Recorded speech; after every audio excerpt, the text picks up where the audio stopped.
Trump campaign national spokesperson Katrina Pearson joining us from Dallas. Katrina, thanks for taking the time again today.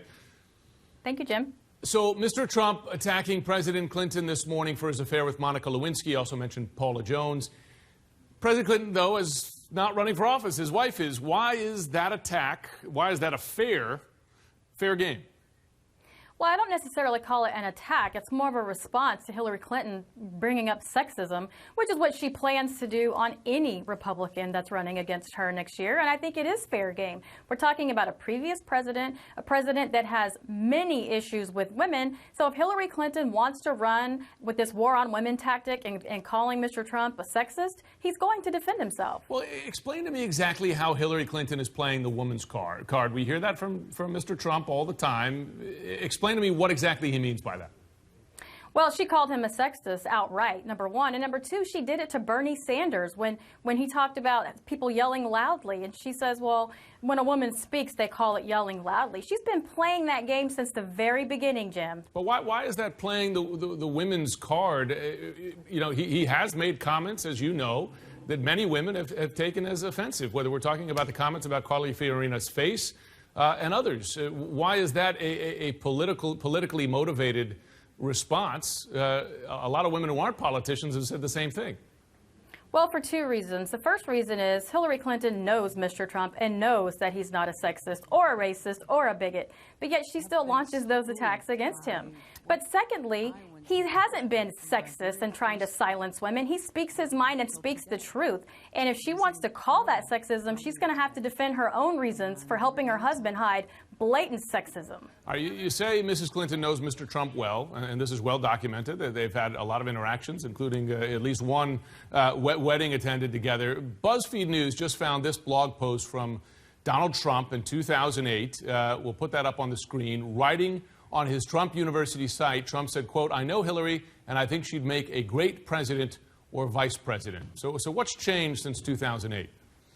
Well, I think a lot's changed since 2008. Look at all the Obama supporters that are now running away from the Democrat Party. Time changes everything, Jim, and that's why we're in this position today. We see people looking for alternatives on both sides of the aisle. But what specifically changed in Donald Trump's appraisal of Hillary Clinton? If he says in 2008 she'd make a great president, and now, of course, he's saying something very different.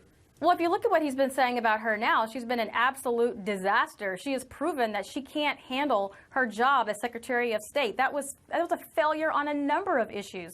But she just really doesn't have anything that she could run on as an accomplishment. She wants to run on old policies. She doesn't want to talk about anything new or anything that she personally had to deal with. On top of the fact that she's under investigation by the FBI for sharing national secrets. I mean, this is absurd. A lot of things have changed since 2008. Let's talk about where Donald Trump has been directing his attention in the last week or so. We here have noticed a change where Hillary Clinton has popped up more and more often. In fact, I'll show you this. We did a word cloud of his tweets just in the last week. The bigger words are the ones he's used most commonly. And what do you see right in the middle there? Certainly Hillary, but also Jeb Bush. Not to mention thank and poll and great and so on and make America great and again. CNN. And CNN. There you go. We get our plug. But the two biggest, Jeb Bush and Hillary Clinton. Why the focus on them right now? Well, I think both for the last few years, we've all been told that this is going to be a Clinton-Bush matchup all over again. Turns out that's not going to be the case. You know, Jeb Bush was the one out there to beat at the beginning. Donald Trump came in and smacked him down, and now it's going to be up against Hillary Clinton. We feel very confident Mr. Trump is going to be the nominee, and he wants to focus on the future. So why focus on Jeb Bush if he's not a player?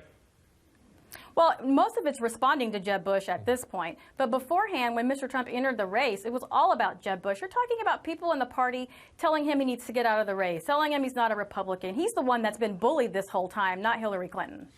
Let's talk about spending now, because we heard Donald Trump just moments ago saying he's going to spend big in Iowa and New Hampshire, his own money, something that he hasn't done much of so far in this campaign. Can you tell us anything specific about his spending plans?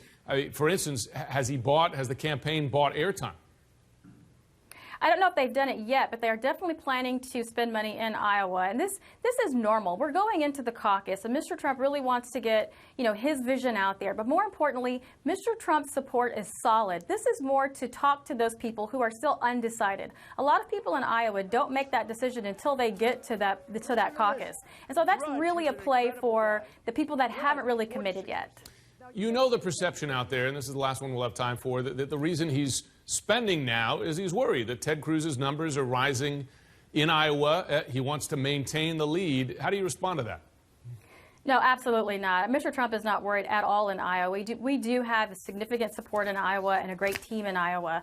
Mr. Trump is only going to spend money there to again, get those last-minute voters, because Iowa is notoriously known for people not voting until they get to that caucus. So this is a play to all those people who are undecided because his support is solid. Katrina Pearson, Trump campaign, thanks again. Good to see you, Jim.